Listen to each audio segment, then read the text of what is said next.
Good afternoon. This is the regularly scheduled meeting for the Caldwell Hearing Examiner for Wednesday, July 22nd, 2025, and it is 1:30. This is a public hearing, and my name is Sabrina Durchie, and will be serving as your hearing examiner for today. My role is to hear quasi-judicial matters concerning specific land use applications within the city of Caldwell. During this process, we'll accept oral public testimony from those who are present and have signed up the sign-up sheet to speak, which is located at the front of the room. When you're called to testify, please approach the podium, speak clearly into the microphone, and state your full name and address for the record. All comments should be directed to myself and should remain relevant to the application under consideration. So the hearing will proceed as follows. First, staff will present their staff report. We will then let the applicant or the applicant's representative, they will be given 10 minutes to present. Next, we will then open the floor for public testimony. Speakers will be called in the order of those signed up in favor, neutral, or in opposition to the application, and each person will be given 3 minutes to testify. And then finally, after public testimony, the applicant or the applicant's representative will have 5 minutes for rebuttal. Once rebuttal has concluded, I will close the public hearing, and at that point, no further oral or written testimony will be accepted unless the hearing is formally reopened. I ask that all participants treat each other with fairness and respect, and as required by Idaho State Code, written minutes for this hearing will be recorded. Therefore, please ensure your cell phones are silenced for the duration of this hearing. Okay, with that, I'll take a look at our agenda, and we have nothing on the agenda besides new business, so we're just going to roll into it. Our first action item is SUP 25-10. The applicant is Dan and Shelley Cotman. They are requesting a special use permit for an accessory structure totaling 2,400 square feet. The site is 2.31 acres and is zoned R1 and is located at 1207 Savannah Street on the north side of Savannah Street, approximately 550 feet west of the intersection with Rice Avenue. Okay, I believe this is April. Yes. Staff, please come up and present your staff report.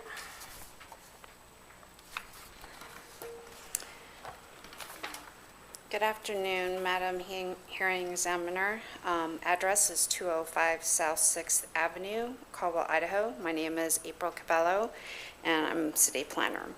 The application in front of you this afternoon is to construct a 2,400 square foot accessory structure as specifically located at 1207 Savannah Street. The subject site location, as was stated before, is approximately 555 feet east of the intersection of Savannah Street and Rice Avenue. The site exists within the R1 neighborhood, which is now neighborhood residential, formerly single-family residential. Okay, sorry about that. I didn't realize we were doing this. My apologies. No problem. The conditions surrounding the site, the project site is currently surrounded by single-family residential to the north, south, east, and to the east, and then vacant land is to the west. Background of the history of the site. The subject site has a 2,115 square foot home that was built in 1907 and a 792 square foot detached garage that was built in 1990. The zoning and the land use analysis. According to City Code, the purpose of R1 neighborhood residential zone is to provide areas by zoning procedures in accordance with the comprehensive plan that accommodates single-family residential, including accessory dwelling units, townhomes, and duplexes.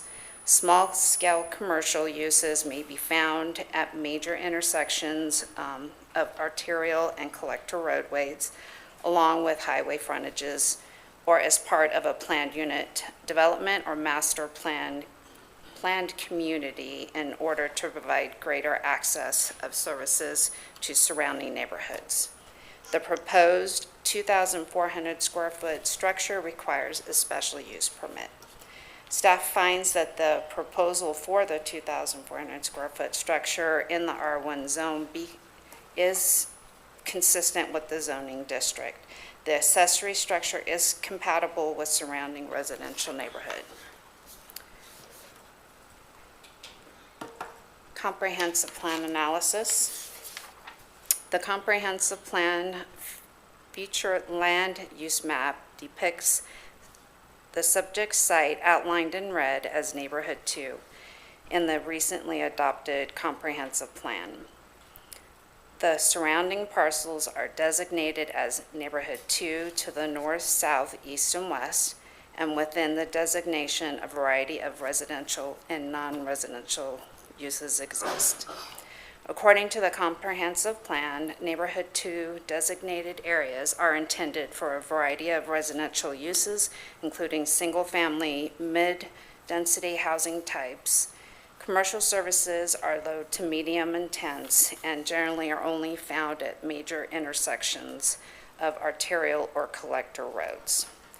Staff recognizes the want for a large accessory structure and feels that the accessory structure for the personal use only is supportive residential use in the Neighborhood 2. The request is generally consistent with the goals and policies from the adopted comprehensive plan based on the known factors at the time of publication of the staff report.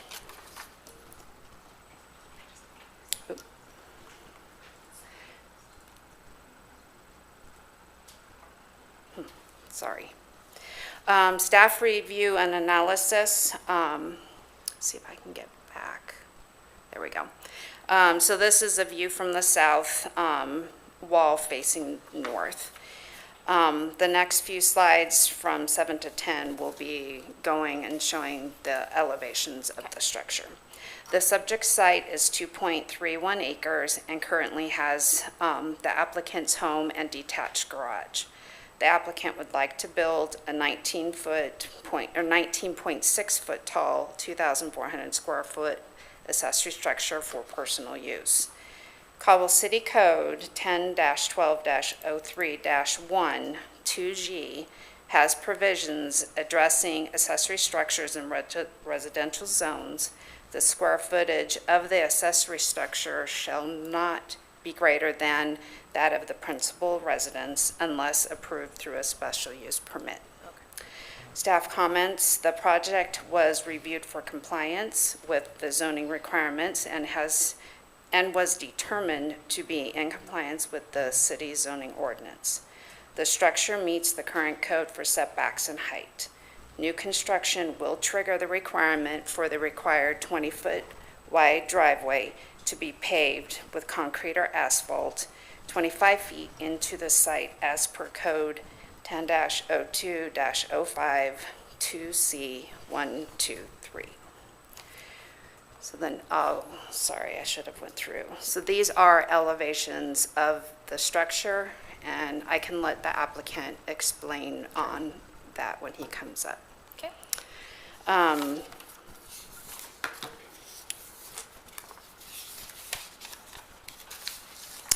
Public hearing notifications, agency notifications, all agencies were notified and comments were included in the staff report. Public notification, no comments were received. Site-specific conditions or concerns, staff has no concerns with the request to construct the accessory structure. The only thing is that there will be the driveway that will need to be paved 25 feet into the site. We are requesting that the accessory structure, that would need to be done before the accessory structure is occupied or within 24 months, whichever one is sooner. Staff, again, has no concerns with that and feels that it is consistent with the surrounding uses. And with that, we will stand for questions. Okay. Thank you, April.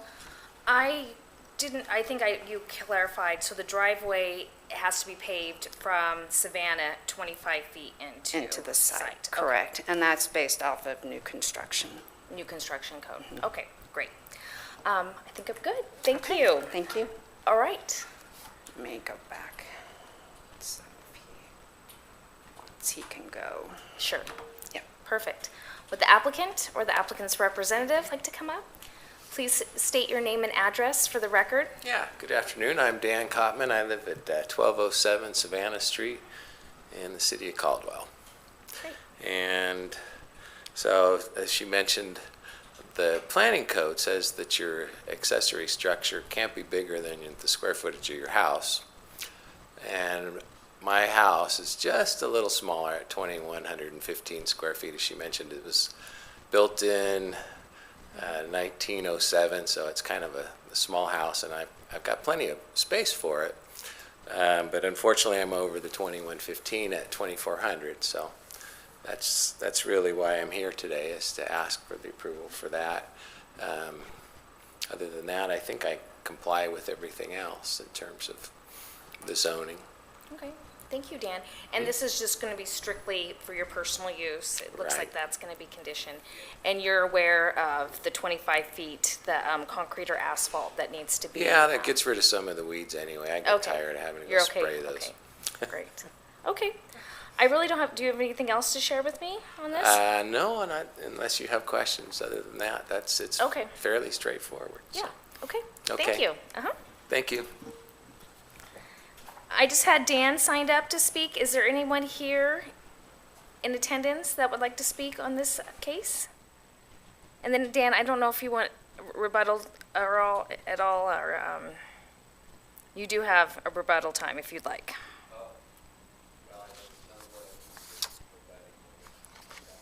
Yeah, you're good. Okay, that sounds good. Okay, I will close this public hearing, and based on the staff report findings and public testimony, I will approve SUP 25-10 special use application. Thank you. Okay, thanks, Dan. All right, on to our next public hearing. This is case number SUP 25-5. The applicant, Hatch Design Architecture, on behalf of Venus Development LLC, is requesting approval of a special use permit for outdoor storage of RVs, as well as a diesel repair shop on 2 parcels totaling approximately 10.31 acres. This property is Zone C3 and is located on the west side of Middleton Road, approximately 400 feet south of the intersection of Ustick Road. Okay, staff? Hey, Garlene. Thank you, Madam Hearing Examiner. Garlene Davis, Planner 1, 205 South 6th Avenue in Caldwell. The application before you this afternoon is SUP 2505 and for raised RV storage and diesel repair.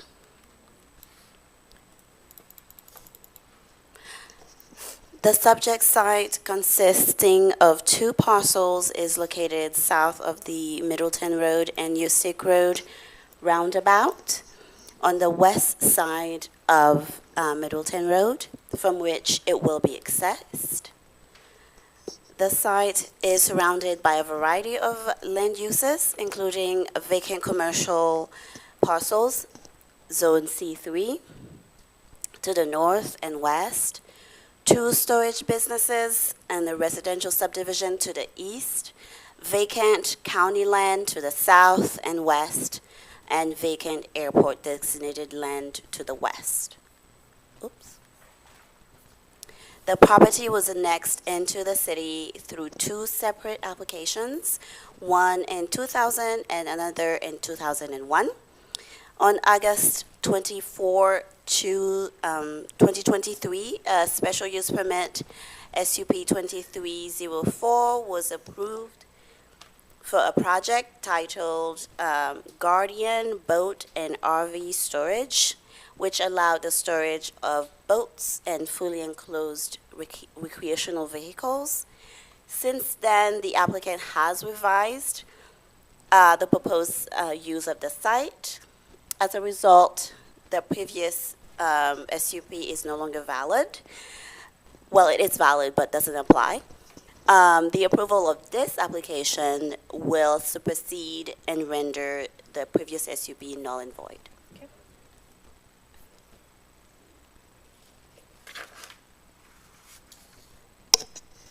The applicant is proposing a development that includes recreational vehicle storage and vehicle service facilities.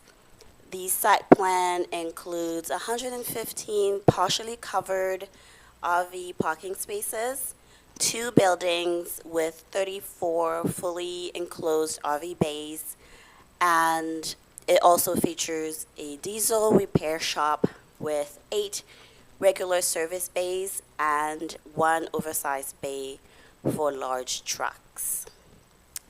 According to the city code, indoor storage is permitted in the C3 zone. The SUP today is for the outdoor storage or the partially covered storage of the RVs and the service and the repair service use. Okay.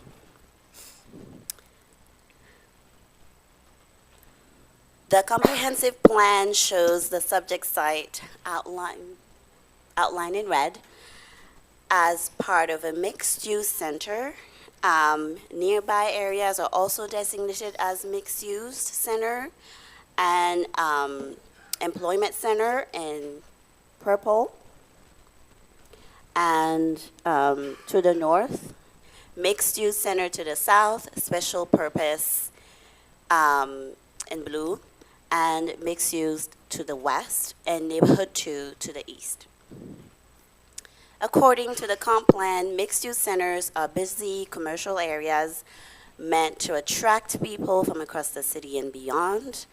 They are located along major roads and transit routes and help connect busy areas to quieter neighborhoods. These centers support a variety of businesses, including large stores and entertainment venues. The proposed use for today is not a typical mixed-use or entertainment-focused development, but it still fits the intent of the mixed-use center area. It reflects a more transitional, service-oriented character, which is appropriate given the nearby low-density housing and other storage-related uses.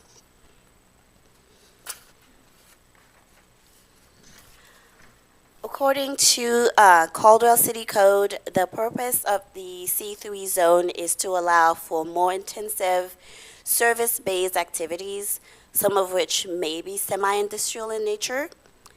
Staff find, therefore, that the proposal is consistent with the purpose and the intent of the C3 zoning district. The proposed development, it has been reviewed for compliance with city code, and staff finds the following. The project meets all zoning requirements for parking and landscaping, and all required utilities are or will be provided as outlined in the engineering staff report. It must meet Caldwell's city standard. The proposed site includes 2 access points at the moment as proposed. However, the engineering department has determined that the southernmost access does not meet the city's spacing standard and has required its removal as a condition of the project's approval. This will be further addressed, I'm sure, by the applicant and the engineering department. Relevant public agencies were notified of this public hearing, and some have provided comments. The fire and engineering departments have approved the project and provided conditions of approval, and we did not receive any public comments on this project.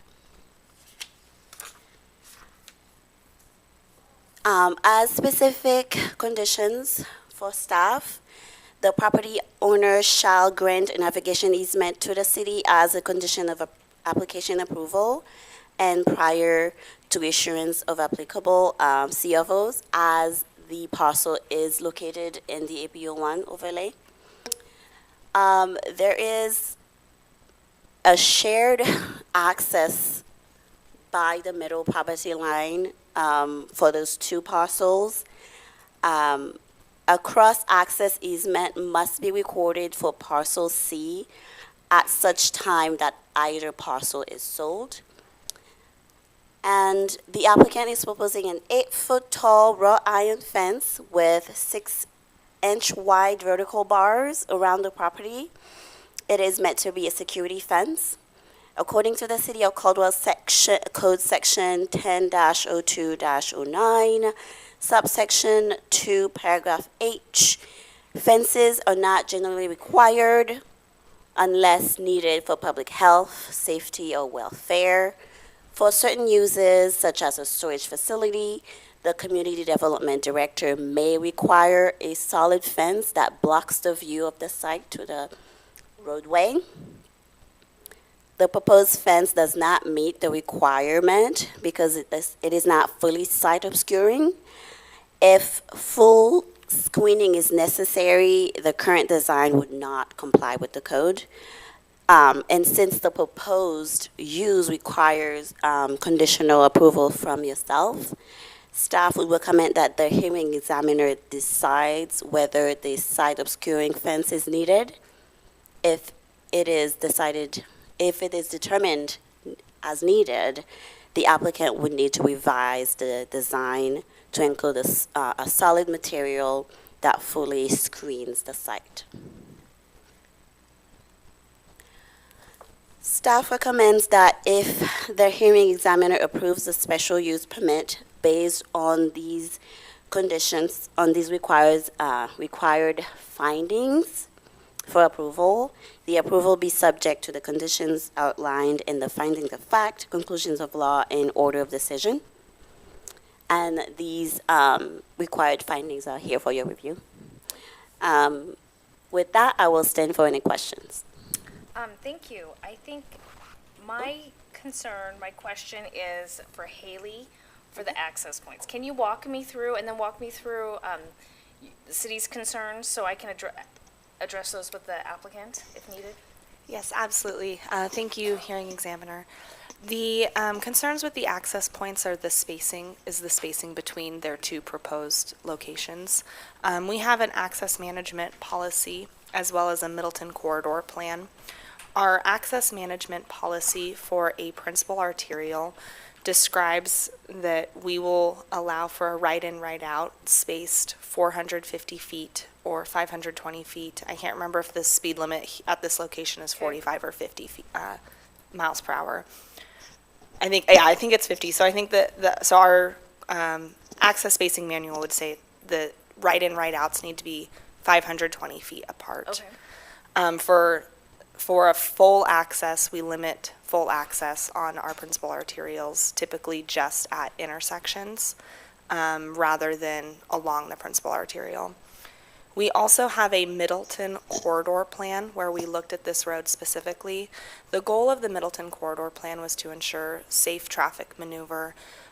We all are familiar with Eagle Road and the Boulevard where there's accesses riddled throughout, and we're really trying to be mindful as we grow our city to make sure that our main corridors can continue to flow traffic safely. Our Middleton corridor plan does state Middleton Road will be restricted to right-in, right-out access spaced a minimum of 660 feet apart with the construction of a proposed median along the length of Middleton Road. So the Middleton corridor plan goes into detail greater than our access management for an even greater distance between right-in, right-out. The applicant did propose a memo showing their turning radiuses.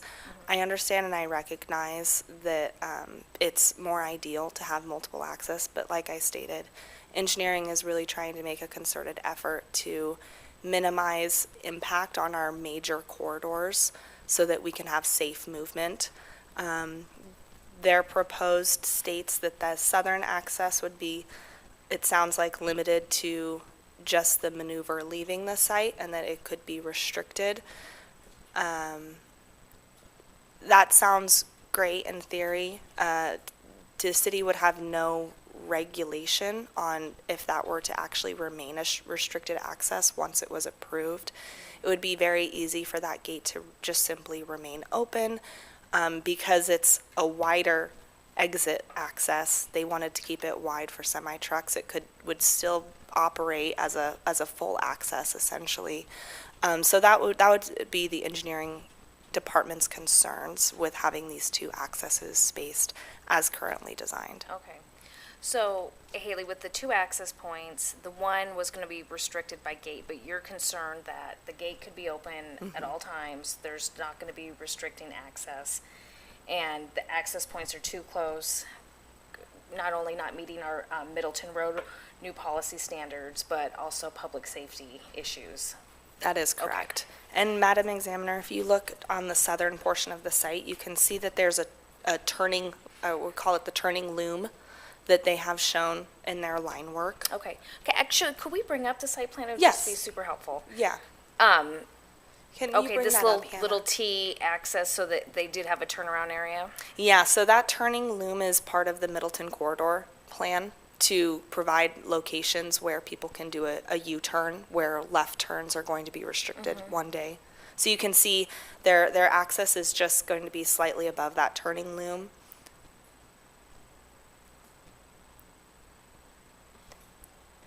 Thank you.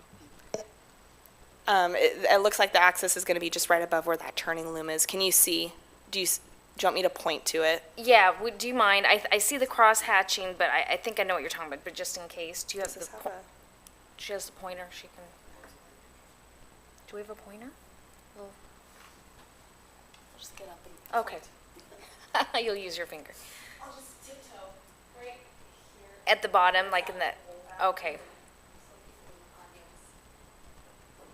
On this bottom corner, there's this little fold out, that's the thing.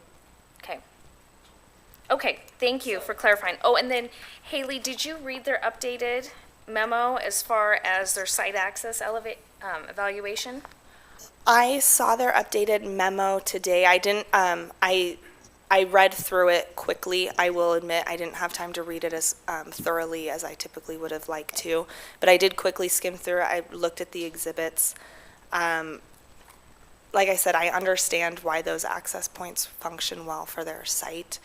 So I understand their perspective, but from the engineering department, the public safety is my first concern and wanting to make sure that the Middleton Road corridor is a safe passage for our residences.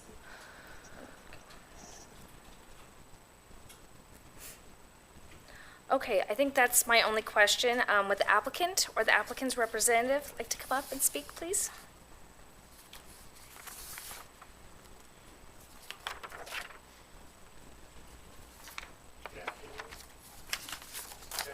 With Hatch Design Architecture. Our address is 200 West 36th Street, Boise, Idaho 83714.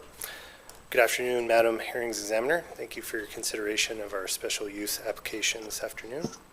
I think we have the wrong Yeah. PowerPoint.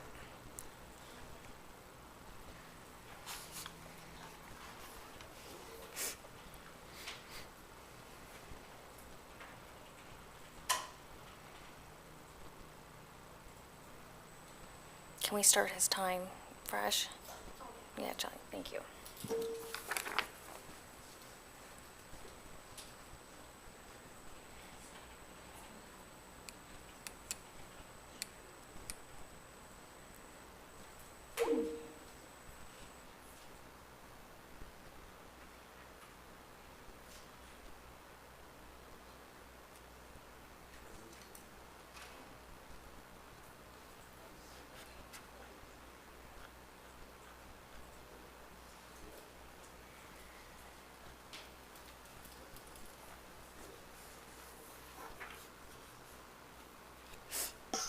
Thank you. So the application is for a diesel repair facility, but also an RV club parking. And so in the city's designation, that is storage, but it's actually quite a bit more sophisticated than your general recreational storage, which was previously approved on this site. Previously, we had a model where we'd be essentially leasing spaces for recreational storage on site. And what the intent of this facility is that you would purchase an RV, you would have that RV serviced at this facility, and then it would be parked during that service so you don't have to store it off-site. In addition to that, if you are parked in their facility, you would have a membership that you're purchasing. And with that membership, there are a range of different opportunities that come with that. So you can actually use your RV or your recreational vehicle as an investment. So you can, similar to an Airbnb, you're able to lease that out to individuals. They can be able to get that, pick up and drop off at this facility. The facility would clean it and do any maintenance on that. And then if you're just using it, you're able to bring it back used, and they will clean it back up, detail it, and then provide that as temporary storage. For long-term storage, you would use the storage to the east of this facility, either at Ustick Storage or to the south. And so I think that's part of the reason why previously we had concerns from our neighbors with that recreational approval, because it was somewhat of a competing model. And this particular business model, this is quite a bit more complementary to the storage that's around us. So I just wanted to kind of make that clarification versus true storage. This is more of a membership-based model. So next slide. So I think staff went pretty well through the location. Next slide. So addressing the two comments, there was a comment about having a solid fencing along the frontage, and we're fine with that. The applicant doesn't have any concerns. And so we have a little bit of security fencing just at the entry gate. The entry gate itself would need to be transparent, which is pretty common. But to the south, from the facility to our southern property boundary, having that as a solid fence, we're fine with that condition. We don't have any concerns there. So the proposed fencing that was shown would be around the balance of the facility. We would have a similar fence, but just make sure that it's opaque and in compliance with city code. The other question or consideration is the access, and so I'd want to elaborate a little bit about that.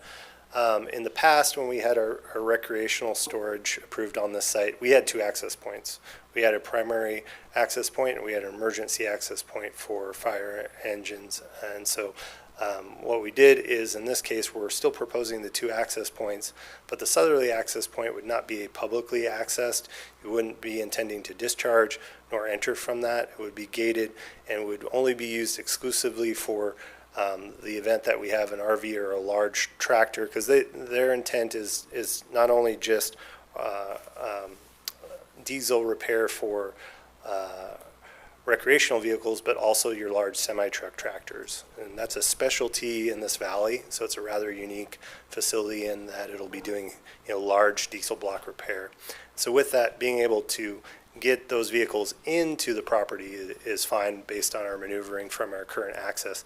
Getting them back out is where it becomes problematic because of the large turning radiuses. And so this would be anytime they do have a large diesel repair that cannot make that turning movement, that is when this discharge would take place. And so it would be a very seldomly used access only to discharge a vehicle that has been repaired and is now leaving the facility for one time. So very sparingly throughout the month.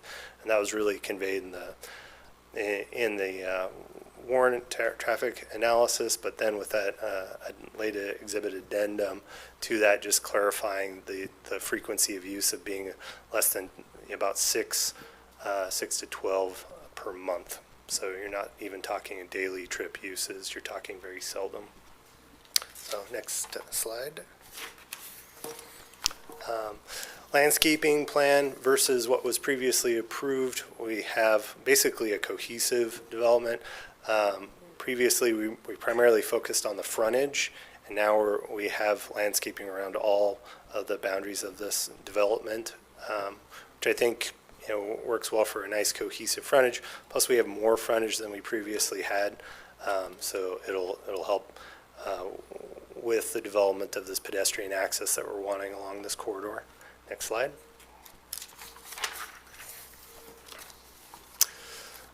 As far as the elevations go, We're looking for something that has kind of our automotive dealership feel, so it'll have different types of architectural metals and glazing for that retail space. And then this would be a facade for the example for some of the more recreational enclosed membership parking. Next slide. So circling back on that access point, some of the conclusions that we have is that the traffic will utilize the supplemental access limitedly with about that 6 to 12 vehicles per month. All other times it's recommended that the supplemental access be gated. And if there are additional restrictions that the city would feel comfortable with to ensure that security, previously this gated solution was fine for our emergency access for fire engines. So if we need to have a more uniquely secured facility that, the city's aware of when that is open or closed for frequency of use, see if that changes. If for some reason this model exceeds that 6 to 12 where there is a concern, I feel like there are measures that could be put into place to ensure that that safety isn't being misused. With that supplemental access, will also enhance the security for emergency vehicles, and so we're still using it for the original approval that we previously had. We're just wanting a site-specific approval for this one type of vehicle. That's really the only other request that's in there. As an example, because it's kind of a hard thing to kind of get your head wrapped around what exactly we're asking for, I have done this before, so next slide. This is a glass windshield repair facility that we did in Garden City. And in that case, they're repairing large vehicles, including fire engines. And so to be able to discharge large vehicles out of a commercial building on a corner lot, we had to instill a discharge overhead door and driveway back onto a corner, which is a blind corner in this case. So working with ACHD in the city for limited use for large fire engines, large RVs and stuff, we're able to get that access approved on a limited basis. In this case, it has no secured provisions, and it's been operating for about a year and a half, 2 years, and there hasn't been any questions or concerns. In that case, they just had conditions stipulated to the owner saying, if you're using it based on the frequency exceeding what you asked for, or if vehicles are being serviced in through that, there are a range of restrictions that they put on that in writing. As long as he's abided by that, and the neighbors are okay. So far, it's been operating just fine, but this is a use-specific, vehicular movement-specific request, and very similar to this one that we did in Garden City. Next slide. So with that, the request is for the special use permit, and with consideration for that access, we're fine working with staff and the engineering staff to ensure that they get the restrictions that they need. If there are any additional restrictions that you would deem appropriate, Madam Hearings Examiner, more than welcome to entertain those as well. And I'll stand for any questions. Or you submitted, you sat down with Haley and staff, and you went through your application. And did they make it clear at that point that those two access points did not have the correct distance? They did, and that was clarified even with our previous approval with the emergency access, because we had to work with fire in that case because our access points were too close, and saying by code you need 2 access points. Those 2 access points are going to be too close, but are you okay with these? And so that previous approval had that limited access approach concern as well. Right, because the fire access is very different. Only the fire department has the right to open the gates, or if it's bollard, to have access to it. So comparing the two, it's not exactly the same. So walk me through the gate situation. And I'm assuming you walked Haley through the gate, and it was... Well, it's written in narrative format in fairly lengthy terms in our traffic impact study, and we do have our traffic engineer available if we have any specific questions for him. But the intent would be that we have a locked barrier gate that will not allow public traffic to enter or exit that facility at any time. So the only time that this would be used, we would have a tractor that is repaired and it's being prepared to discharge. we open that gate, we have flaggers and folks making sure that we have safety procedures. So if that would be something that would be appropriate for the hearings examiner and staff, is to actually have an operational procedure for when that gate is opened, what that looks like. We'd be more than happy to put more specifics to that from a safety standpoint, making sure that oncoming traffic knows that we have a vehicle coming on and it's not meeting the access code, which is a concern for people coming on. Fortunately, it's only one-way traffic, so it's fairly easy to control that with a flagging situation. So this would be really trying to get a service into Caldwell that is pretty unique with this large tractor vehicle, without having to eliminate basically half of the frontage parking to be able to get this semi truck to be able to exit out of the same location. And so let's talk through that. So if there's one access point, have you guys looked into that? Could they come back around the building, come back around? There's no way for them to make that radius turn? No, for them to be able to make that, we would likely need them to be able to pull forward, and then in doing so, we would probably be taking out the majority of the parking on the frontage. And so that would be the main concern, is being able to have them discharge directly versus having to eliminate a large portion of the parking. Okay. That's kind of the trade-off there. Okay, and Haley, was the gate discussed, or like how to, as far as operations and operational procedure, was that discussed at all with city staff? I saw that the gate was mentioned in the memo that was supplied. Steve Pendleton has been doing the majority of the communication. Steve Pendleton has not mentioned to me some type of an operational agreement, so I don't know if you've mentioned that to him. I didn't see it in the memo, and he didn't mention it to me, but perhaps an operational agreement could be something that we could work through, Okay, in addition to some redesign of the curb line to make it very apparent. okay. So you're open to discussing that as far as, Madam Examiner, yes, and I'm thinking through ramifications. If the operational agreement would allow us to be able to remove the access point if it were not in compliance, or if other safety concerns were to arise, we could work through, I think that we could work through something. okay, great, okay. Anything else, Jeff, that you'd like to add before we open it up for public testimony? Not at this time. Okay, great, thank you. Thank you. Next, signed up to speak is Geraldine Britton. Geraldine, okay, oh, I was close. Thank you. Good afternoon. Yes, I was just, in listening to this, I think we have so few facilities. Oh, give me your Oh, I'm address, sorry. too. Thank you. Geraldine Brighton, 3008 Magnolia Street, Caldwell, 83605. We have so few facilities that can repair RVs. And in fact, we had to use one, and it took a very long time. So I think that having this for storage, but also for repairs, would be really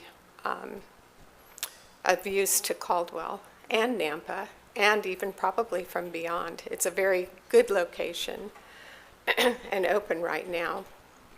I also, listening to the access, having it have that very secured area that is not open all the time appeals to me. I used to work at St. Luke's over there, so, being able to come in and out of that, it sounds like it's well thought through. And I know Caldwell's only growing larger. We have other property, and I know how many people are moving in and how many subdivisions. So I just feel like, yeah, this is a great project, and I would love to see it. Great, thank you Thank so you. much. And then Jerry Oh, he checked speak and then checked do not speak. Jerry Dickerson? It's a great project. and I- Oh, come up and, real quick, name and address. Has to be on the record. All right. What's Jerry Dickerson? 3615 South Braintree Drive. Great. I'm a real estate broker, been in business 20 years, done a lot of projects in Caldwell and Napa, and I do like it. And the mix of the repair, whoever's idea that was a good one. So I do think you should approve it. Thank you, have a great day. You as well. And it sounded like Jeff had mentioned the traffic engineers here. Is that person available to speak on this application?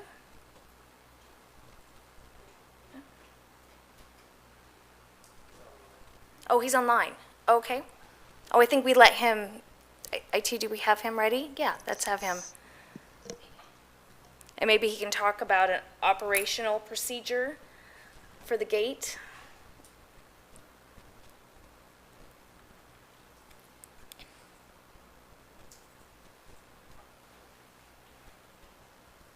He's not there?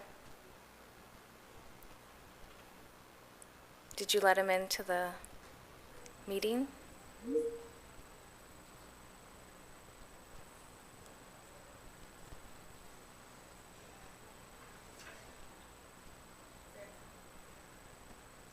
No, he's not there now? Oh, okay. Can he hear me? Can he speak? Is the speaker on? I can hear you. Can you hear me? Oh, great. Yes, there you are. Thank you. Name and address. Brendan May, 9575 West Higgins Road, Suite 400, Rosemont, Illinois.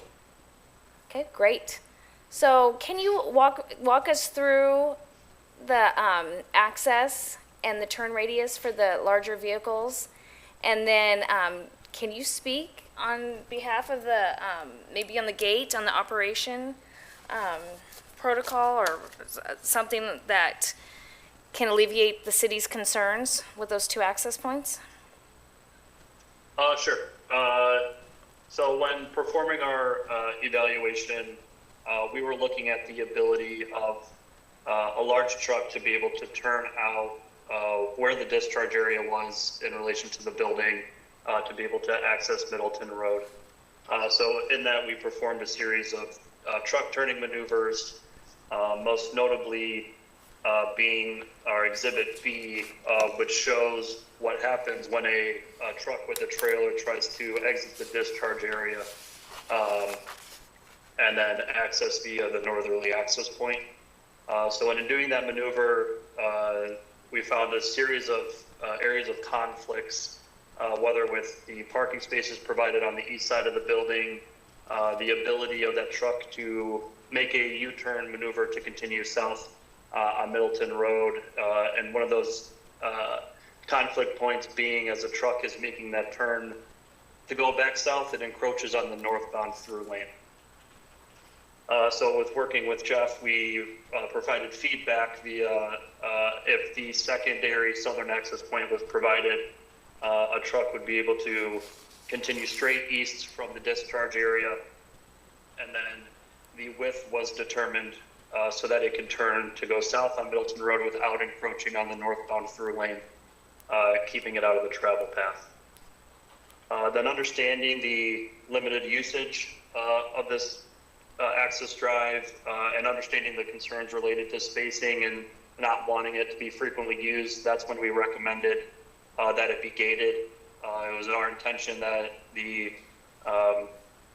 operator of the facility would have the gate. It would be shut and locked at all times so that any employees or regular visitors would only be able to use the north access point, and that it was only unlocked and opened to discharge a truck when needed. Okay. And have you had other projects besides the one that Jeff referenced in Ada County that you've done this before with? I have not personally, no. Okay. Okay. Yeah. Thank you. No problem. Thank you. Is there anyone else that would like to speak on this before we close the public testimony and let the applicant up for rebuttal?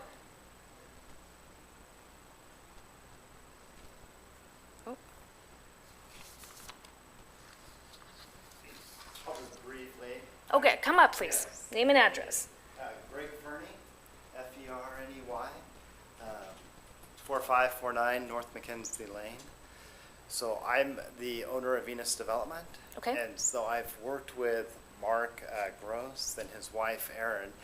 They own Ray's Diesel. Wonderful people, very conscientious. They really have a great vision for what they want to do there. They have another business in Nampa as well that is well maintained, well run. And so I think they're expanding at this point their business. I still retain the 5 acres to the north, so I'm very excited to have Ray's Diesel, i.e. Mark and Aaron, as neighbors, and I think that this is going to be a very beneficial business. They have a number of employees, so it does generate not only revenue on the business side, but they have employees, people that live in the community. So overall, I think it's going to be very positive. Okay, wonderful. Thank you. You must come on up.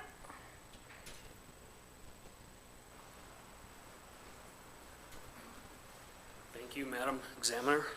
My name is Winston Inouye, 19786 Adirondack Way, Caldwell, Idaho. Thank you.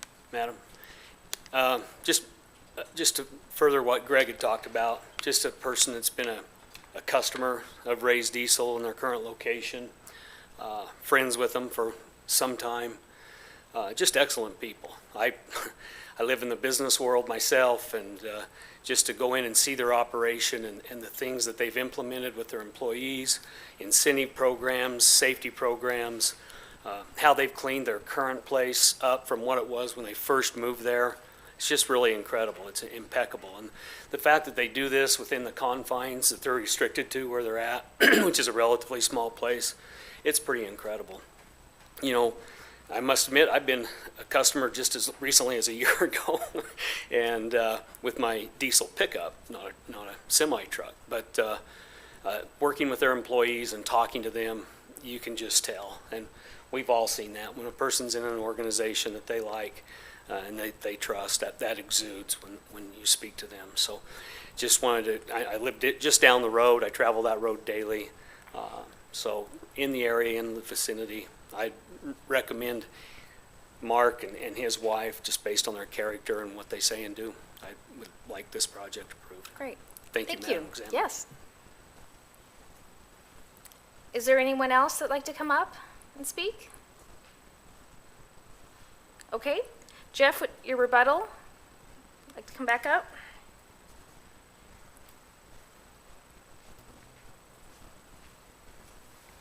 Madam Hearings Examiner, I also have the applicant. Oh, great. So I wanted Great. him to introduce himself. Okay. Hi. Hi, my name is Mark Gross, 26489 Middleton Road, Middleton, Idaho. Just to kind of elaborate on some of this, and I'm a ex-truck driver. I drove 2.2 million miles before I got out of the seat. I really know what it takes to maneuver those vehicles. It's not exactly easy. My concern and the reason why I was looking at that exclusive exit or dedicated exit is because to drive a semi straight into a bay, repair it, and then back it straight out, and then make that hard left and then a hard right again is really hard on the equipment. If you ever watch a semi turn sharp, you literally watch the back tires on the trailer, they slide sideways. It's extraordinarily damaging to them. So in respect to the customers, I would hope that we can find a way that they can just drive out and not put that stress on those tires. I've seen it, I've done it. I've actually had axles pop out of place because of those hard turns and a loaded trailer. We're talking about putting concrete behind the building as it is, just because of a hard turn on that trailer. They will slide better on concrete. If you ever look at loading docks and big facilities, they're all concrete for that reason of that pivot. Because you're trying to back that trailer into a dock and you're pushing hard on those axles. Considering there's anywhere from, 45,000 pounds in one of those trailers on those two axles, you're putting a lot of stress on them. Sure. So that's why I was asking for that. No. And it's in respect to the customers and the ability to leave. Absolutely okay with gating it, making it restricted, some sort of traffic plan, whatever we need to do. Okay. It is all for really the vehicle and the customer leaving, because we can back them out, but that is extremely stressful on a trailer. Those trailers are made out of aluminum. And you can split a trailer in half if you're twisting them too hard. Okay? So that's where that comes from. Sure. But like I said, being a truck driver myself, I've been there. I've done it many times. There's times that places that I went in, I looked at like, how did I get in there? It's hard. Yeah. And it's stressful on them. So that was my whole point in the extra bay or extra exit, but to alleviate that. Our primary business, to understand that, is the diesel pickups. As Winston told you, he's been one of our customers. That's kind of how we met, and that's how some of this started all coming together. So most of the vehicles going in and out will be diesel pickup size, and up. We would do work on cars, but we're going to maintain our Napa location for the gas vehicles. The rest of them will be like utility vehicles, like that have booms on them, like the cable companies use, power companies use. They're a larger vehicle, but they can go in and out without any trouble. It's the bigger vehicles that I have. The next one is diesel pusher RVs, the great big huge buses, right? They're going to turn in there, circle around, come through the bay. Again, any hard turns on those vehicles is really, really hard on the axles. And I would rather give them an option to be able to leave without doing that damage to their vehicle. I mean, think about a tire with all that weight on it, sliding. I mean, what does that do to that tire alone, just the tire? So we have a good clientele of the large buses. Of course, where I'm at right now, they show up and I'm out in the parking lot fixing them. So we get by. So, Mark, I think the project looks amazing. It sounds like you're a great businessman. But my concern is that my engineer's telling me that it's a public safety issue with Yeah. having the both access points.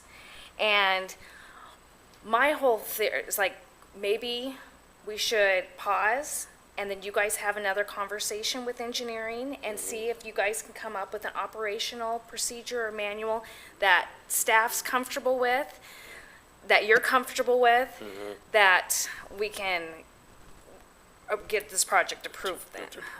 Because right now, public safety always primary. trumps everything. And I understand that, I'm sensitive to the position that you want to make sure that you can have a good access in and out for your clients to not damage the vehicles.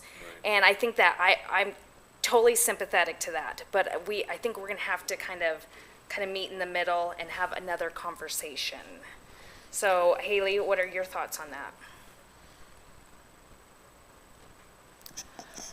Madam Examiner, I would be happy to discuss an operation agreement if you want us to work on that and bring the application back to you, or if you want it to be conditionally approved on such an operational agreement. I would be comfortable Well, let's working in talk either about, direction. if I did condition it, if they're not able to find a resolution with you guys, then they would just be limited to one access point. That would be my understanding. Okay. Are you guys comfortable with that? I think it's worth a shot. It's worth a shot. I mean, I knew this one was a long shot. so- Yeah, no, and I understand, I think that they're sensitive too, but we have to make sure that, especially for that road's gonna be really busy. They're, forecasting being like Eagle Road, that we really limit the access points. So I think, I don't think hope's lost. I think that, there could be some good discussions. So I'm willing to add that as a condition, unless Haley, you prefer us to table it and Do you have a preference? I recognize that the applicant probably is very eager to start moving forward on their application. I would be comfortable with it as a condition, and we Okay. can work on the agreement rapidly. Okay. And Mark, Jeff, are you comfortable with that condition then? Madam Mayor, hearings examiner, I think that that's fine. I understand the intent of the condition of approval being that we work with staff to have an agreeable operation agreement. If we can't achieve that, then that access would come off the table. Okay, And so this- prior to a this- building permit This being approval issued. Okay. is for the SUP pending that coordination. Yes, perfect. We're comfortable with that. At the end of the day, I think we're all in agreement that life safety in the general public is of the utmost importance. We feel that we can try to create a very limited, safe means of doing this. These vehicles are taller than the ceiling here. Yeah. Coming out. But I think that that would be a great approach. Okay, fabulous. Anything else that you'd like to share with me before I close the public hearing? Other than I would be very pleased to be part of City of Caldwell. Okay, I think I am offering a service. The idea developed over several years. A simple question is, what's the worst thing about camping? The cleanup afterwards. oh, I know. I have a fifth wheel. I know all about it. Everybody knows that one, or even the preparation. Or you hook up to your vehicle and find out you got a flat tire, or you got a light out. What if there was a service that had it ready to go? You simply pulled up, they hooked you up, checked it out, made sure everything was good to go, and you threw your clothes in and left. That's great. No, I think it's a great, sounds like a fabulous business, so, okay. Thank you, Mark. Thank you, You're very Jeff. Thank you. Thank you. Before I close the public hearing, though, we need to discuss that additional condition and then the condition on fencing. It sounds like they are willing to do a privacy fencing. So do they need to send an updated landscape plan or plan with the updated fencing?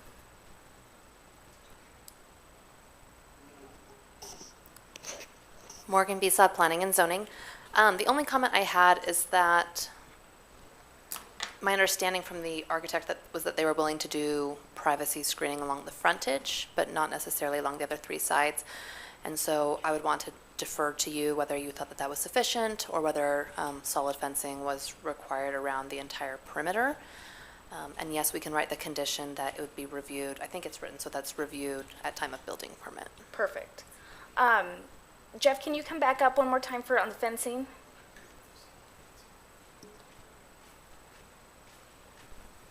You guys are proposing wrought iron, which is nice, and you're okay with the open vision for storage, or would you prefer having a solid 6-foot fence for privacy? Madam Hearing Examiner, previously approved, our wrought iron was on the far west side and it was open. For the actual club parking area, having that open wrought iron is fine. Okay. I think the concern of having that street presence be secured and obscured, we're more than happy to oblige that request. And so that would be what we're proposing. Okay. You know, if for some reason there's a reason to obscure the balance, there's a substantial amount of fencing there. So if it's serving a purpose, we could entertain that. But ideally, we'd be proposing the vision of skewering up against the road, and as you transition back, just the wrought iron, so it still Okay. looks nice. Okay, and I'm fine with that. If that's that's fine. Okay.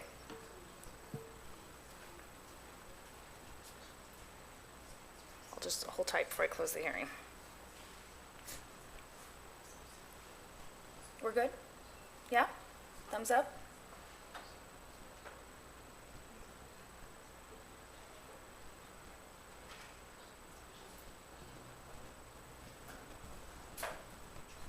Yeah.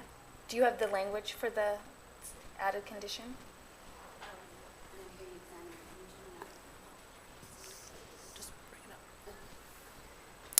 So we would modify the existing site-specific condition number 3 that says currently that the design of the perimeter fencing shall comply. And right now, where the second sentence says alternatively, we may do such and such, we will just specifically state that the frontage fencing, the fencing along the frontage shall be solid site Okay. obscuring.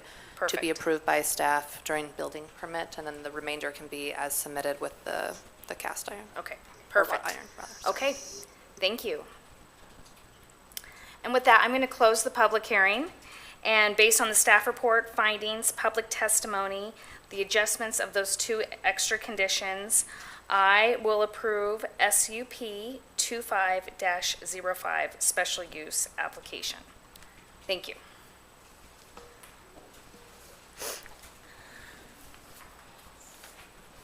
Okay, now we are on to action item number 3. This is SUP 25-03. Applicant Jeff Likes of ALC Architecture on behalf of the Cormier Family Trust is requesting an approval of a special use permit to construct additional storage buildings at an existing traditional mini storage facility in the C3 zone with a APO-1 overlay. The property received approval for a special use permit in 2018 with the existing use, and expansion was anticipated at that time, but not included in the entitlements. The development is located in the east side of Middleton Road, approximately 690 feet south of the intersection with Ustick Road. We're kind of just across the street from our previous application. Yes, okay. Thank you, April. Staff report, please. April Cabello, or good afternoon, Madam Hearing Examiner, 205 South 6th Avenue, Caldwell, Idaho. My name is April Cabello, City Planner. The application in front of you this afternoon is to construct 2 storage buildings at a specified location within the Ustick storage. I'd like to make a note that this SUP application was submitted prior to recent code changes and adoption, and therefore is subject to the old code. Okay. Sorry, I don't know if that hit you. The subject site location has stated as at 17848 Middleton Road, approximately 780 feet south of the intersection of Ustick Road and Middleton Road. The site exists within the C3 service commercial zone. Conditions surrounding the subject site. The site is currently surrounded by a single family to the east, a storage facility to the south, and vacant land to the north and west. And as stated, the other application that was just heard will be in that vacant land. The background and history on this subject site. The subject property was annexed into the city in 2004 with a zoning designation of C3 service commercial. The subject site was previously subject to SUP 18-14 approval to operate a traditional mini storage. However, the storage facility was not built in substantial compliance with the original approved site plan, and there is an existing condition of approval that if any substantial deviations occur, that they would require hearing examiner approval through a new hearing process. The zoning, land use, and analysis.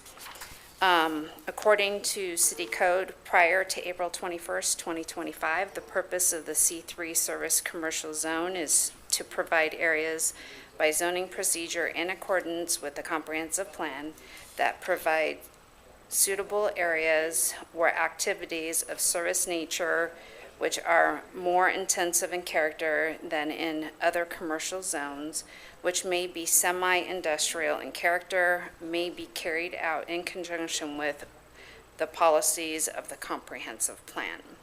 The proposed storage buildings and use for the property under the code prior to April 21st, 2021 required a special, sorry, I think that was 2025. Sorry about that. okay. Special use, required a special use permit in the C3 Service Commercial District.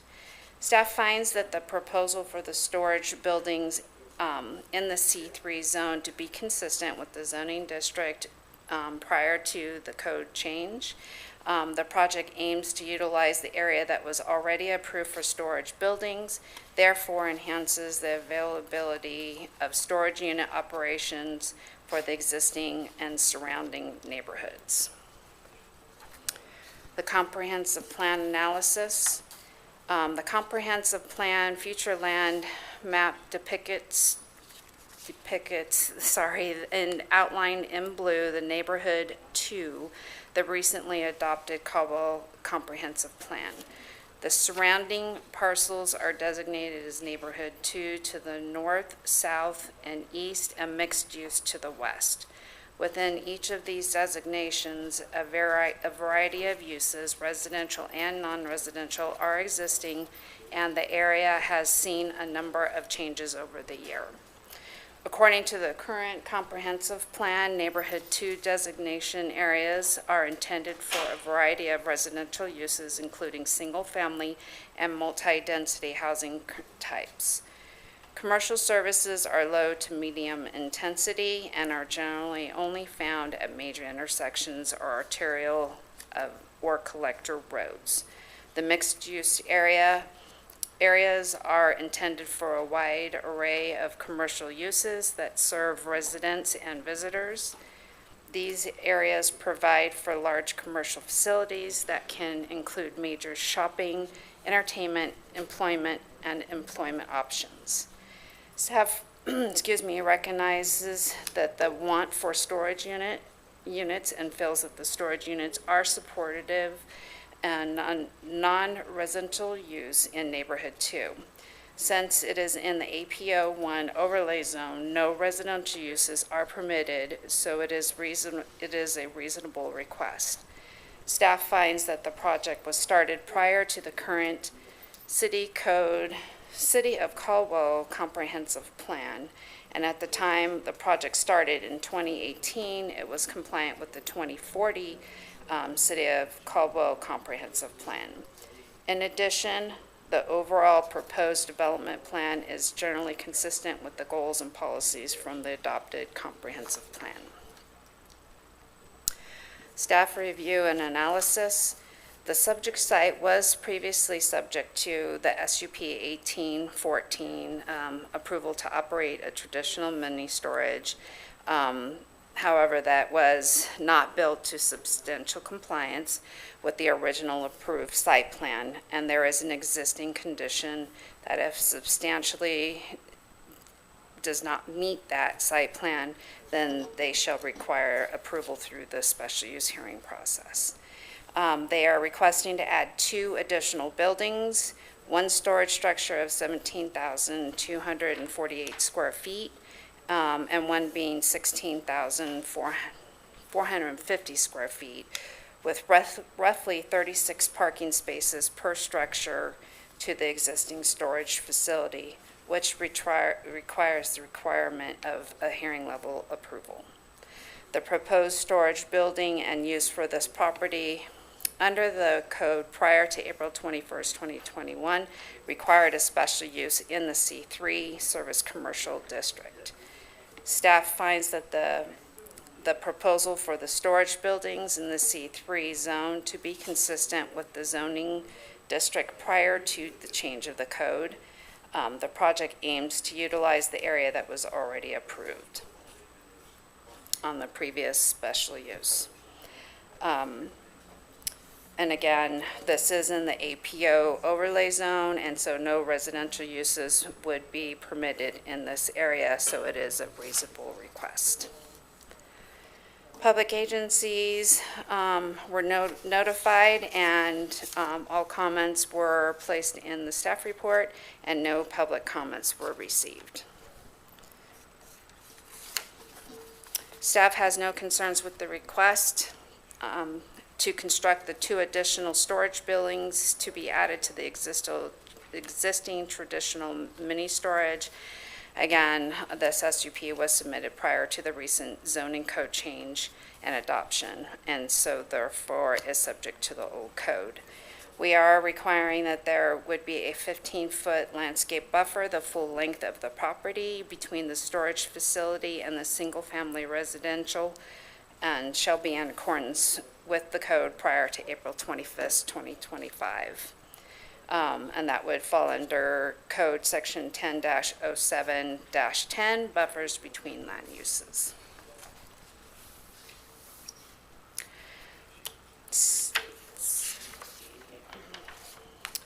Staff has no concerns with this. I've already done that one, sorry.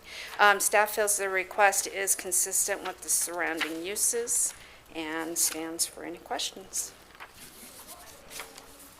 Okay. Thanks. Yes, Jeff Likes, 1119 East State Street, Eagle, Idaho, 83616. Give you a quick background. I think April did a great job. We were not involved in the initial submittal of this development back in, I think it was 18. And so I think it was, if the whole site, in fact, all of it to the north, the corner was approved as storage. And then when they came in for a permit, they just did this, 5 acres or so, whatever it is, of storage. Okay. That plan differed from what was approved. Oh, okay. So the existing buildings are not in line with what was approved? That's what Okay. April says too, right? So they were not what was approved. And so, but we are sticking to the plan that now was built and approved and constructed through building department. Gotcha. So at the east side of that site, there are two, shown on the initial site plan, 2 future buildings. And so we just want to make those buildings, as April showed there, just covered storage, not enclosed, just covered storage for RVs and campers. We did have a neighborhood meeting. 1 household showed up, 2 neighbors showed up. They liked it. They said the only thing they didn't want was lights on the back of the building, which we agree to. No lights. And then we did discuss that 15-foot landscape buffer across the back. I don't think it's very clear right now that it was constructed, so we'll make sure it is the 15-foot Okay, back across that east side. okay. And I see it on your site plan. And is there already landscape, or you'll be adding additional landscape? There's landscaping there, but it's not very well maintained or really anything, so we'll add what is on our landscape plan, our L1 Okay. point plan. That'll kind of buffer it as well as make the neighbors happy too. Perfect. And then to the north, is that going to be you guys coming in as a separate application, or is that? That is not us. That's not you, okay. Right. No, the guy that's going to buy this is just buying this portion. Oh, I see. Okay. So I don't know what's going north. I don't know if that's, however that's handling, so. Sure. Okay. Yeah. Great. So I don't have a lot more than that, other than, we're just trying to fill in what was already there. Yeah. So- Okay.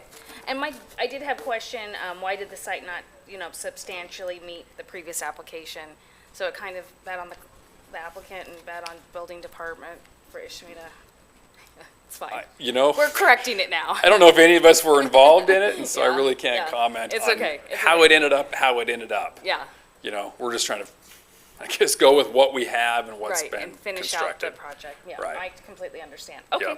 I really don't have any other questions. I don't know if there's anyone else that's here that would like to speak. Doesn't appear so. So unless, Jeff, you have any closing comments, I can close the public hearing. Oh, I'm good. Okay, thank you. And with that, I will close the public hearing, and based on staff report findings, public testimony, I will approve SUP 25-03 special use application. Okay, we are finally on to our 4th item, and this is a change. We have a PUD now, PUD 25-03. The applicant Hatch Design and Architecture on behalf of Logan Hill LLC is requesting approval of a planned unit development application for Logan Meadows, a multifamily housing development with 11 fourplexes and 1 duplex with a total of 46 dwelling units. The 4.51 acre property is zoned R2. It is located on the south side of West Logan Street, and it is approximately 1,700 feet east of the intersection with Farm Way Road. Staff, hey Katie, hi. would you like to present, yes, would you like to present your staff report? Yes, thank you, Madam Hearing Examiner. Katie Ray, Associate Planner, 205 South 6th Avenue. Before you today is Logan Meadows, PUD 2503. This project was submitted prior to the current zoning ordinance and has been analyzed under the code as of February 21st, 2025. The project location is 4.46 acre parcel located south of Logan Street. The site has frontage along Logan Street and Elm Street. The project site's currently surrounded by single-family residential to the east, west, and south, and multifamily to the north. There are 2 developments within a 1-mile radius of the subject site that are either actively under construction or have been approved for entitlements. The applications before you tonight, just the planned unit development of the parcel outlined in red. And the site is zoned R2 currently. The purpose of the R2 zones to provide areas by zoning procedures in accordance with the comprehensive plan that provide medium-density residential development areas at a density consistent with the comprehensive plan. Such zones are primarily located in older neighborhoods and adjacent to shopping, recreational, or cultural facilities. Such zones should be placed in areas that have a full range of urban services available or projected to be established. The proposed development is surrounded by R1 to the southeast and west with R3 to the north. The proposed comp plan, the current comp plan place type is neighborhood 2. The proposed densities are not in compliance with the comprehensive plan, as a comp plan place type requires the density to be 2 to 8 dwelling units per acre, and this project has a density of 10 dwelling units per acre. There are some issues with projects that come in around the time this project came in. They're in between the new comp plan and the old code, which doesn't allow any avenue to request a higher density other than through the flexibilities allowed through the PUD, just because the old code had you direct densities towards the comp plan, but since the comp plan got changed, the old code doesn't have anywhere to point you towards those density bonuses that the new code now calls out. The old code essentially allowed you to go up to 12 dwelling units per acre, the comp plan, I guess I should say. So the old code directed you specifically to the comp plan. There were no densities within the code. But this came in after the new comp plan, but before the new code. So they're being analyzed under the old code, but the new comp plan, but the density bonus program that's called out in the new comp plan isn't established anywhere but in the new code. It's very confusing. So essentially the only avenue to request any type of density increase would just be to request it to you for your decision to be made through the PUD flexibilities. In 2019, Logan Street Development, ZON 1903 and PUD 1902, was approved for a rezone of 4.5 acres from R1 to R2, which you see the zoning as of today, and a planned unit development for 12 fourplexes and 1 duplex, totaling in 50 units. The PUD entitlements did expire in 2021, which requires them to submit for the PUD application that they're submitting for today. The proposed PUD has 11 fourplexes and 1 duplex, which is 4 units less than the approved development in 2019. Otherwise, the site plan remains the same. The proposed development project has been analyzed for compliance with city codes and policies, and staff finds the proposed development is in compliance with all parking and landscaping requirements, all bulk standards for lot size, setbacks, frontage, and height of buildings. The proposed planned unit development is in compliance with all open space and amenity requirements. The fourplex uses for this project shall be determined by the hearing examiner to be approved or denied, as they are requesting over the 30% specially permitted uses within the planned unit development code. As mentioned prior, the planned unit development code does allow for flexibilities within the code standards. The applicant's requesting for over 30% of the specially permitted uses in regard to the project being majority of fourplexes with 1 duplex that is outright permitted.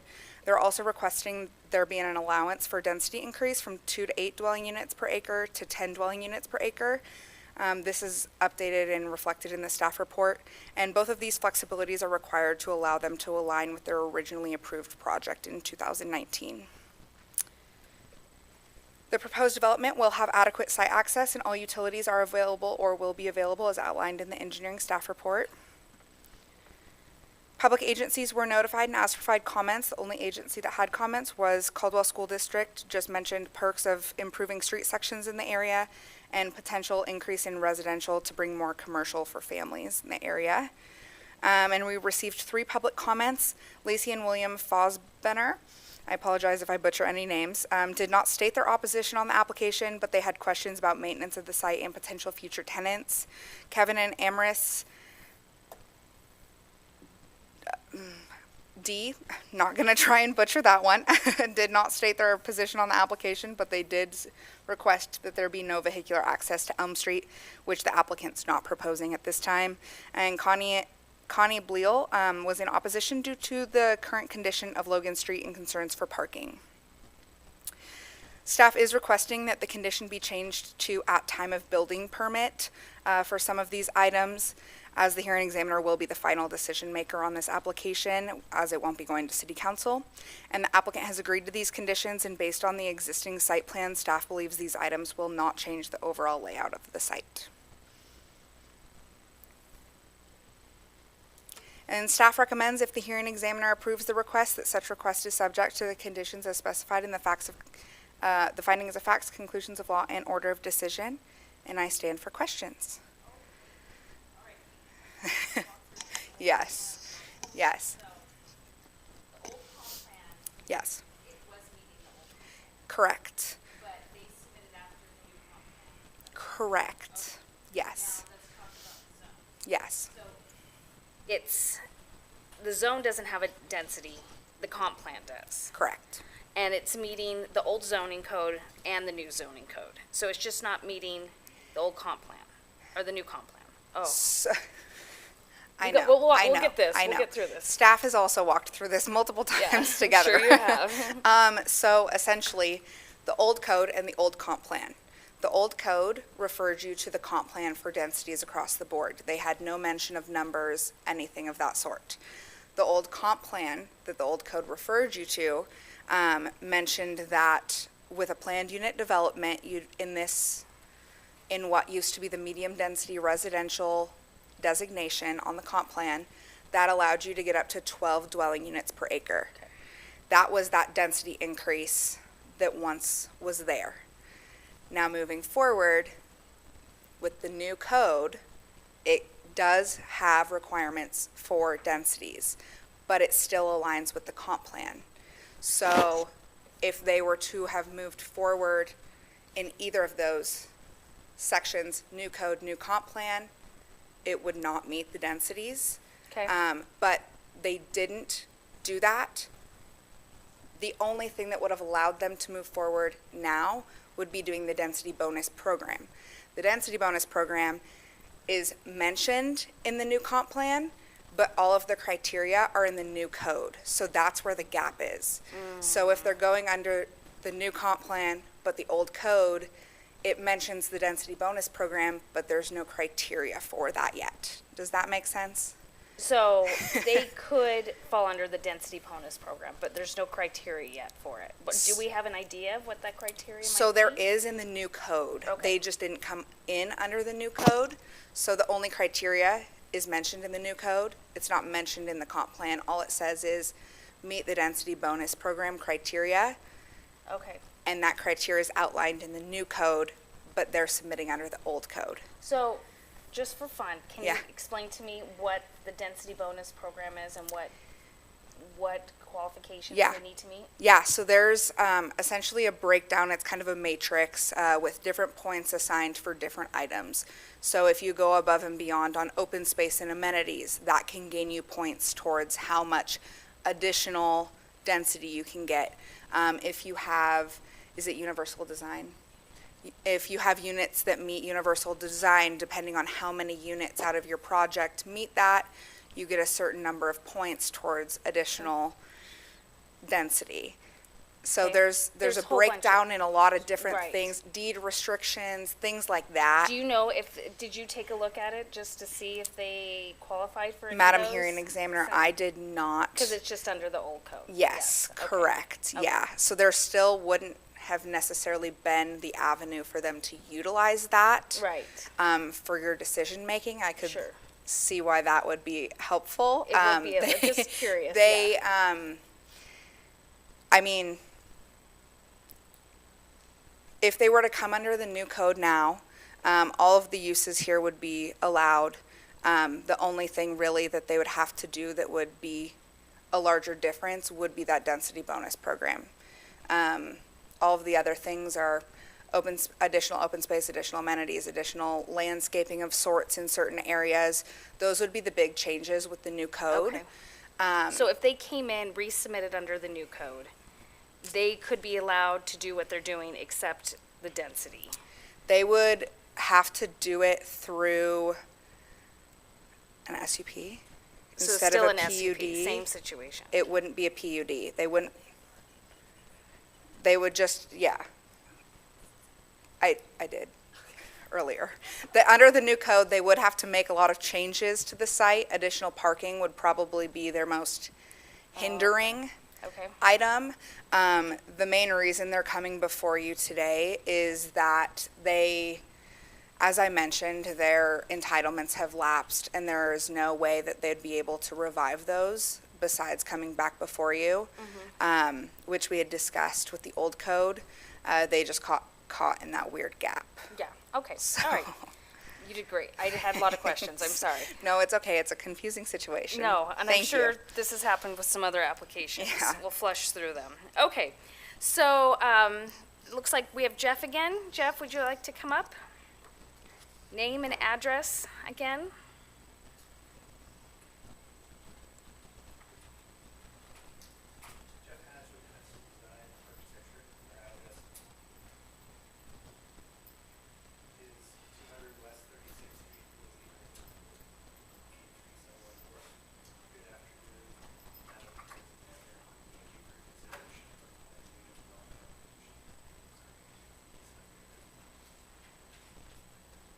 Oh, let's get IT. IT, we got his, there it is. Yeah, so back, this planning and development was coordinated and approved in the past. And so with that, we already kind of went through not only the planning department approval process, we also went through and permitted about 40 of these buildings. Oh, so it. So there's full a- construction drawings, ready to build, starting construction, COVID happens. Everything hits pause. We try to assess what's going on 2020, 2019, and 2021. When it lapsed, we're now kind of starting to gain momentum and confidence back for this project, and our entitlements lapse. So where the rub was when we came to the pre-app meeting was we still essentially meet the code of what we were previously approved. It was vetted out at that time based on the neighborhood feedback, and we kept a lot of the restrictions that the neighbors wanted in this presentation specifically. So for the record, we're holding true to those requirements. Part of the reason why we have that duplex in the corner was one of the neighbors didn't want a fourplex there. They wanted a single level unit, and so we're maintaining a lot of the criteria that the neighbors previously requested in this request. So where we're struggling is we have that approval, we have all of this, the civil drawings are done, the building drawings are done for all of these buildings, and to have to kind of go through that new code when we're still under the old code is really why we determined to proceed how we did. With that, we did get the comment that there is a updated comprehensive plan, and so to make a effort towards that, similar to what we did last time, previously we were approved up to a density of 12. We backed that off based on neighborhood feedback. This time, that request for lowering the density is based on the comprehensive plan, and so instead of the 50 that was previously approved, we've removed about almost 10% of the project. To reduce that density down as an effort and a gesture to say, hey, we're trying to do this, but we also have a lot of infrastructure that we need to put in. And so the density that we're currently at really kind of helps meet that benchmark for the amount of municipal infrastructure required. And the density's at 10, correct? Correct, okay. So- Heads on. Yeah, so Right now, adjacent to us, we have Logan Village, which is directly across the street. 3-story apartment, multifamily units, taller, higher density developments. We have an R2 to our south, which is a 2-story multifamily on the corner. And so as previously looked at this, the density that we previously had seemed to fit in this area based on the neighborhood feedback, and we were able to get it previously approved based on those conditions of being sensitive and reducing that density. Since then, all these apartments to the north of us have come to pass, and so now we have quite a bit more density than even our project was going to put into this area, and we're at a less dense than what's on our north. So with that, the location of the quad that we removed is on the frontage. This is called Logan Meadows as a development, and as part of that, our frontage on the front of this is to be a little bit more rural feeling. So it's got the 2-rail fence, it's got the taller grass, it feels more like a pasture. And so when this density request came, reducing this by 8 to 10%, removing that quad, gave us the opportunity on that frontage again to create more of that feel and that language of that meadow that we're wanting to convey. And so both from a sensitivity to what is there and the sensitivity of what's requested with the density, we wanted to put that into play as a concession to this request. So it's kind of a brief recap of our open space requirements. We also have our landscaping plan as currently proposed. There are some site specifics which I'll go over based on neighborhood feedback, which we've retained. If there is any additional landscaping that we would want to intensify based on our requested density, we'd be happy to entertain that as well. Here's just a brief look at one of the fourplex elevations. And then we have our duplex elevation, and then here's our concept rendering, so you can see that rail fence and that kind of metal-like entrance. And then we have our amenities with our picnic and barbecue area. So this PUD was originally approved with a density of 11.1. As requested, the project is now proposing an almost 10% reduction to that original approval, so we're just at around 10. Per acre. New comprehensive guidelines do suggest allowing up to 12% per acreage with the density bonus program.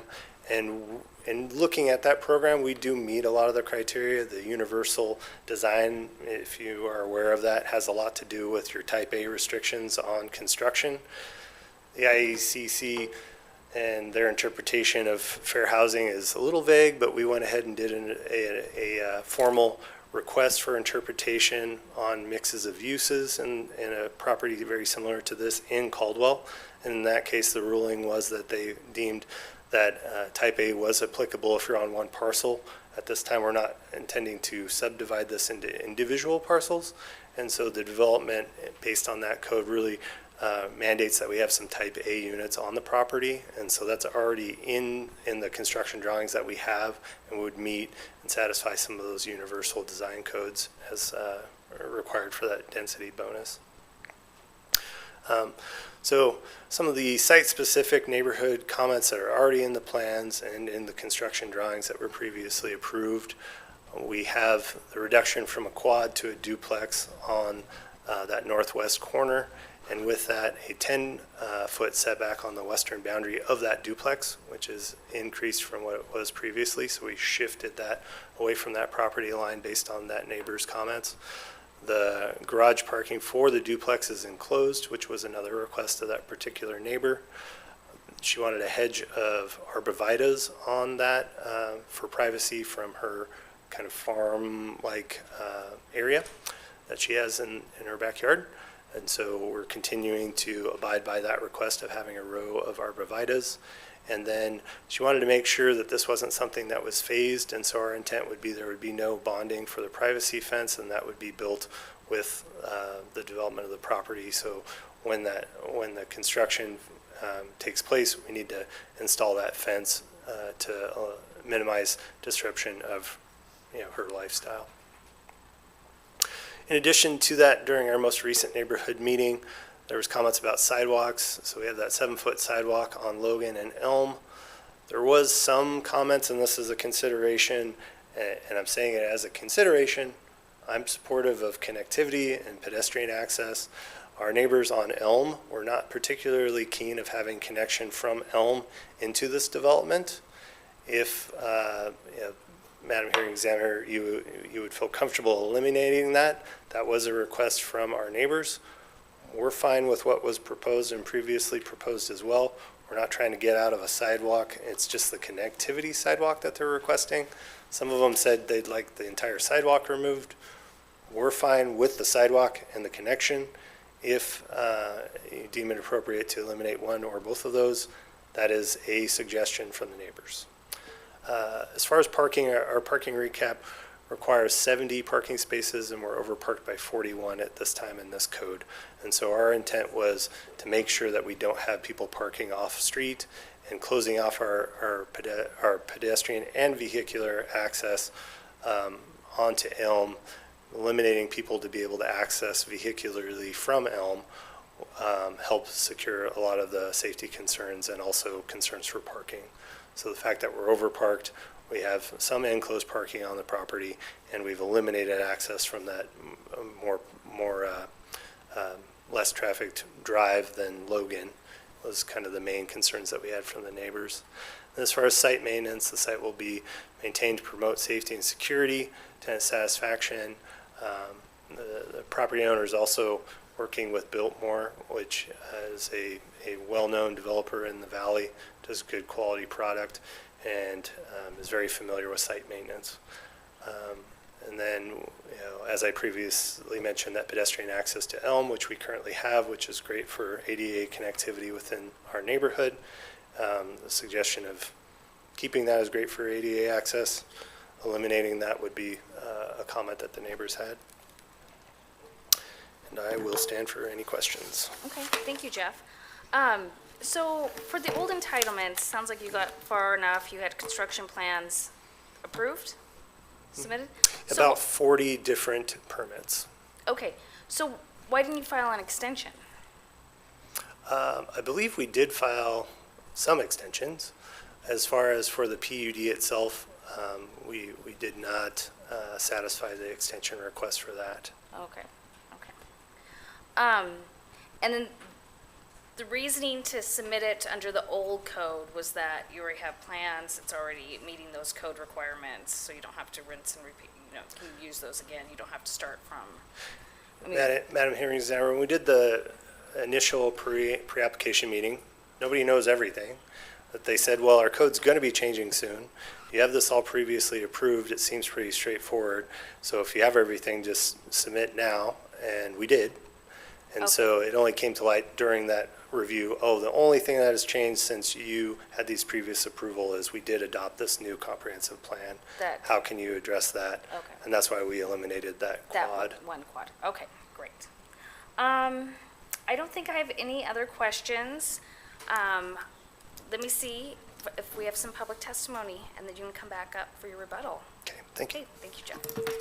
I don't have anyone signed up on the sign-up sheet, but I see there's a few people in the back. Would anyone like to come up and provide testimony concerning this application? Please come up, state your name and address. Dennis Morrison, 502 West Logan. Okay. I'm more concerned about the traffic. Okay.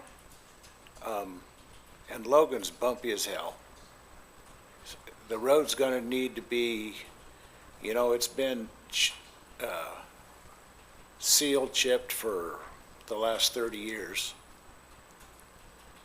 I think it's maybe time to smooth it out a little bit. Smooth it out, okay. Because with the construction on the north side that's going on right now, and the south side that's probably gonna happen, Sure. there's a lot of traffic gonna go down that road. Plus, everybody coming from, everywhere else because the hospital's down that street. So, Okay, well, let's ask Haley real quick. Haley, do you guys have any future plans for improvements for West Logan?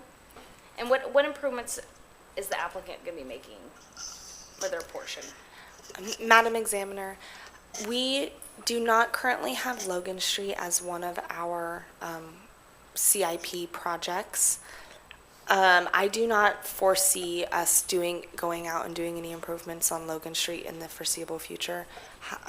I will pull up our budget really quick. I don't recall. Sorry, I'm trying to think. No, we don't have Logan proposed for any improvements next year. The frontage improvements that the applicant will be completing will be half-street improvements, and so they'll have to cut the asphalt back to the center line of existing roadway and then complete asphalt curb gutter sidewalk along the frontage of Logan Street. And so I'm assuming you're not just talking just the portion in front of the No, I'm subject. You're talking talking about all of Logan. from Kimball to Farmway, Yeah. basically. Haley, is there something that could get it on the list or in a queue or have them evaluate it? Yeah, we do. We've been working on doing a series of overlays throughout the city. I will speak with our Public Works Deputy Director over Transportation and have him evaluate Logan to see when this can be added to the In that list one for an section, overlay. Because it's pretty nice from Kimball to 10th, you know, From- that's okay. close to the hospital. But the other one, go drive down it. Okay. All right, thank Well, you. We'll see what we can do. You're welcome. Thank you. Anyone else like to come up and speak? Before I let the applicant back up, this is your last chance.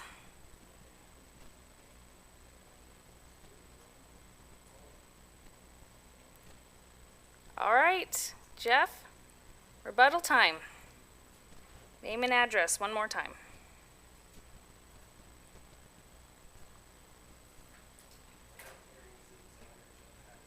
Design Architecture, 200 West 36th Street, Boise, Idaho, 83714. Kind of brief response to some of the neighboring comments as far as concern for traffic. In addition to that halfway street improvement, there's a ditch that runs along the frontage that would be hard piped and improved, which is in our civil drawings. And then also we're improving the safety for pedestrian access by having a detached 7-foot sidewalk along that frontage. So both from children in this area getting picked up for school, getting dropped back off, the increase for safety with that detached sidewalk, the improvements of drainage, and then that halfway improvement is a way for this development to do its part in improving that frontage. And I appreciate staff and engineering for taking note of that comment as well. Okay. I don't have any other further questions. If I approve this, do not let your entitlements expire. File an extension. So, but yes, thank you. I'm good. Okay, thank you. Staff, do you have any final comments? Katie, you good? Okay. With that, I'm going to close the public hearing.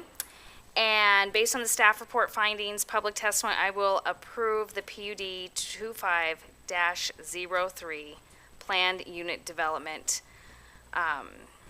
for the site. Okay, thank you. Now we are at 3:18 and I'm going to close our public hearing for today. Thank you.